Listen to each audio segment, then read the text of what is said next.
हरे कृष्णा। क्या आप जानते हैं कि ऐसा एक वृक्ष भी है जिसकी उत्पत्ति स्वयं भगवान विष्णु की कृपा से हुई थी और जिसे देवताओं ने अमृत के समान माना है। जी हाँ, हम बात कर रहे हैं आंवले के वृक्ष की। और जिस दिन इस आंवले के वृक्ष की उत्पत्ति हुई वो दिन यानी आमलकी एकादशी का पवित्र दिन। आमलकी एकादशी मात्र एक व्रत नहीं, उस दिव्य कथा का पर्व है जब भगवान विष्णु की कृपा से पृथ्वी पर अमृत के तुल्य आंवला का वृक्ष प्रकट हुआ था। इस तिथि को चिंतामणि और कामधेनु की उपाधि भी दी गई है क्योंकि ये भक्तों के सभी मनोरथों को पूर्ण करती है। श्रीमद् भागवतम में भी उल्लेख आता है कि जब नंद महाराज ने एकादशी का व्रत किया था तो स्वयं भगवान कृष्ण ने उन्हें जल से वरुण देव के पार्षदों से मुक्त करवाया था और ये घटना एकादशी व्रत के महात्म्य को दर्शाती है। एकादशी का व्रत मात्र शारीरिक तप नहीं है अपितु हमारी आध्यात्मिक चेतना को उन्नति प्रदान करने का एक अवसर है। और जैसा कि आप जानते हैं ये व्रत बस कल आने वाला है। तो चलिए इस आमलकी एकादशी के शुभ अवसर पर हम सब भी संकल्प लेते हैं व्रत का, सेवा का और प्रेम द्वारा भगवान को अपनी भक्ति अर्पित करने का। और इस आने वाली आमलकी एकादशी के उपलक्ष्य में अपने मन और चेतना को शांत और स्थिर बनाते हुए एकादशी पालन के लिए अपने आप को तैयार करने के लिए आइए हम इस पौराणिक कथा का श्रवण करते हैं। इस कथा के श्रवण द्वारा हम आने वाली आमलकी एकादशी के लिए स्वयं को शारीरिक, मानसिक और आध्यात्मिक दृष्टि से तैयार करेंगे। तो चलिए कथा का आरंभ करते हैं। आमलकी एकादशी इसलिए भी विशेष है क्योंकि इस दिन भगवान श्री विष्णु के प्रिय आमलकी वृक्ष की उत्पत्ति हुई थी। एक समय जब ब्रह्मा जी की तपस्या से प्रसन्न होकर भगवान विष्णु प्रकट हुए तो उनकी आंखों से वात्सल्य रूपी अश्रु की कुछ बूंदें गिरी और ये बूंदें जब पृथ्वी पर गिरी तो उससे आंवला वृक्ष की उत्पत्ति हुई। हमारे शास्त्रों में किसी स्थान पर यह भी कहा गया है कि भगवान विष्णु के थूक से आमलकी वृक्ष की उत्पत्ति हुई है। दोनों ही प्रसंग में हमारे लिए महत्वपूर्ण बात यही है कि आमलकी वृक्ष यानी आंवला वृक्ष का सीधा संबंध भगवान श्री नारायण के साथ है, इसलिए वो हमारे लिए अत्यंत पवित्र और पूजनीय है। एक समय युधिष्ठिर महाराज ने भगवान श्री कृष्ण से पूछा कि फाल्गुन मास के शुक्ल पक्ष में कौन सी एकादशी तिथि आती है और उसका महत्व क्या है। तो उसके विषय में भगवान कहते हैं कि फाल्गुन मास के शुक्ल पक्ष में आने वाली एकादशी को आमलकी एकादशी के नाम से जाना जाता है। ये अत्यंत कल्याणकारी और मंगलमयी एकादशी है जो कि बड़े से बड़े पापों का भी नाश करने वाली है। ये एकादशी चिंतामणि और कामधेनु के समान ही सब मनोरथों को पूर्ण करने वाली है। इसका पालन करने से व्यक्ति अपने पूर्व जन्म के सभी पाप कर्मों से मुक्त हो जाता है और परम भगवान की शुद्ध प्रेमा भक्ति प्राप्त करता है। जिस प्रकार काली और सफेद दोनों प्रकार की गायें सफेद दूध ही देती है,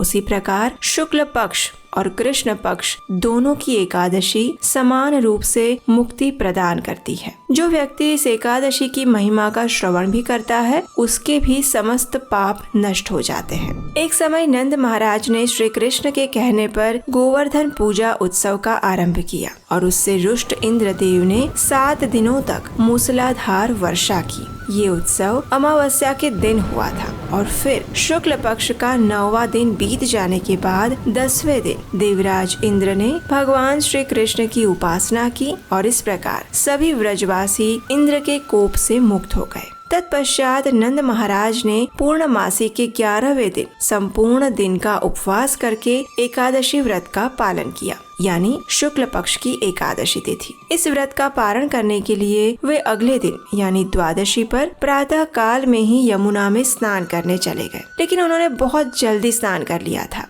इसलिए वरुण देव के एक पार्षद ने उन्हें पकड़ लिया। जब काफी समय तक नंद महाराज पानी से बाहर नहीं आए तो वहां उपस्थित सभी गोपगण घबरा गए। उन्होंने सहायता के लिए कृष्ण को पुकारा और क्योंकि नंद महाराज ने पूर्ण श्रद्धा और भक्ति भाव से एकादशी व्रत का पालन किया था, इसलिए वरुण देव के पार्षद भी उन्हें कोई हानि नहीं पहुंचा पाए। आखिर श्री कृष्ण ने स्वयं जल में जाकर नंद महाराज को वरुण पार्षदों से छुड़ाकर ले आए। इस प्रकार श्री कृष्ण ने द्वादशी के दिन नंद महाराज की रक्षा की। हमारे शास्त्रों में ऐसे अनेक उदाहरण प्राप्त होते हैं जिसमें एकादशी व्रत पालन करने वाले साधक की महिमा गाई गई है और प्रत्येक संकट से उनकी रक्षा हुई है। श्रीमद् भागवतम में आने वाली महाराज अम्बरीश की कथा भी इसी बात का पुनरुच्चारण करती है, जहाँ भगवान का सुदर्शन चक्र दुर्वासा मुनि के श्राप से अम्बरीश महाराज की रक्षा करता है। तो चलिए अब हम देखते हैं कि फाल्गुन मास के इस शुभ अवसर में आने वाली आमलकी एकादशी का व्रत पालन करने की विधि क्या है। महाभारत के अनुपर्व में कहा गया है, अनायुष्यम दिवा स्वप्नम तथाभ्योदित शायिता प्रगे निशा माशु तथा नैवोच्चिष्टः स्वपन्ति वै।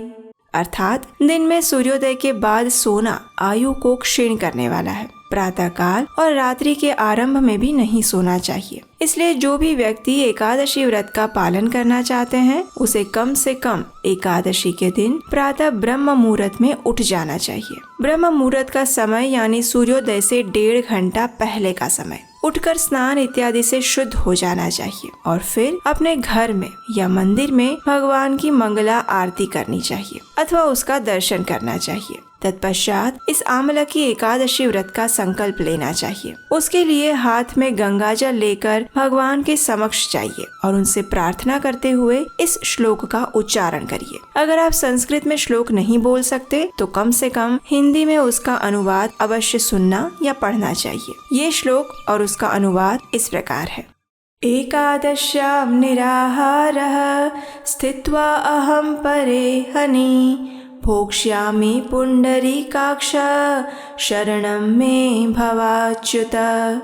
इसका अर्थ है, एकादशी के दिन मैं भोजन से विरत रहूंगा और अगले दिन ही अन्न ग्रहण करूंगा। हे पुंडरीकाक्ष, हे अच्युत, कृपया मुझे अपनी शरण में लीजिए, मुझे आपकी भक्ति प्रदान करिए। इस प्रकार संकल्प लेने के बाद अब समय है तुलसी सेवा का। तुलसी देवी को एक मध्यम उच्च आसन पर स्थापित करें। उसके बाद उन्हें आवश्यकता अनुसार जल प्रदान करें। उनके समक्ष घी का दीपक प्रज्वलित करें। कुछ लोगों द्वारा ऐसा भ्रम फैलाया जाता है कि एकादशी के दिन तुलसी में जल नहीं डालना चाहिए क्योंकि तुलसी देवी उपवास करती है, लेकिन ऐसी किसी भी बात का समर्थन हमारे शास्त्र में नहीं किया गया है और इसलिए ऐसी भ्रामक और तथ्य विहीन बातों को न माने। इसके बाद तुलसी देवी के समक्ष बैठकर हरे कृष्ण महामंत्र की माला का जप करें। इस दिन आप जितना अधिक मात्रा में इस माला का जप कर सकते हैं उतना अच्छा होगा। अधिकतर भक्त एकादशी के दिन 8, 16 या 25 माला का जप करते हैं। अग्नि पुराण के 12वें अध्याय के 6ठे श्लोक में कहा गया है कि एकादशी के दिन भरपेट खाना निषिद्ध कार्य है और उस दिन उपवास करना निश्चित रूप से भगवान श्री कृष्ण को प्रसन्नता देने वाला है। इसलिए एकादशी के दिन हम उपवास का पालन करते हैं। पंचरात्र नामक ग्रंथ में बताया गया है कि एकादशी का पालन करने वाले व्यक्ति को एकादशी के दिन इन 5 चीजों का त्याग करना चाहिए।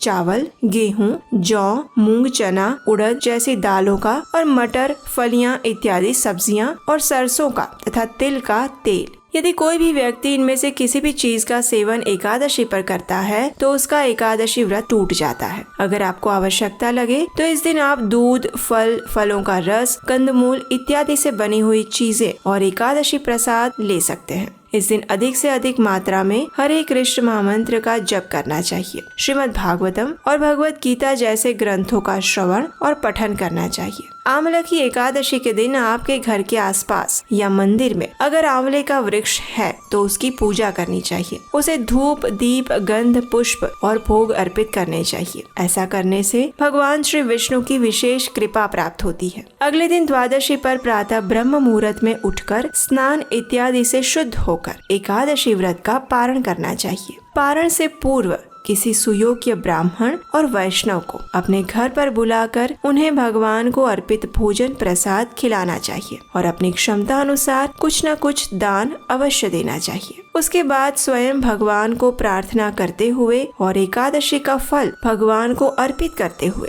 इस एकादशी व्रत का पारण करना चाहिए। पारण की संपूर्ण विधि जानने के लिए आप हमारा पारण कैसे करें ये वीडियो भी देख सकते हैं। इसके लिए आप हमारे चैनल के प्लेलिस्ट में जाकर एकादशी कथा फोल्डर को ओपन कर सकते हैं। और अगर आपको लगता है कि इस प्रकार एकादशी से जुड़ी प्रमाणभूत वीडियो बनाकर हम अपनी वैदिक संस्कृति के प्रचार का सराहनीय कार्य कर रहे हैं और अगर इसमें आप भी हमारी सहायता करना चाहते हैं तो स्क्रीन पर दिए गए नंबर पर अपना आर्थिक योगदान भेज सकते हैं। आपके द्वारा निरंतर भेजे जा रहे इस योगदान के माध्यम से हम अपनी कथाओं को और वीडियोस को और अधिक बेहतर बनाने का प्रयास कर रहे हैं और इसके लिए ये हमारे लिए अत्यंत लाभदायी साबित होता है। तो चलिए भगवान को प्रिय इस आमला की एकादशी का संपूर्ण श्रद्धा और निष्ठा पूर्वक पालन करते हैं और अपने आध्यात्मिक जीवन के परम लक्ष्य को प्राप्त करने की ओर अग्रसर होते हैं। हरे कृष्ण।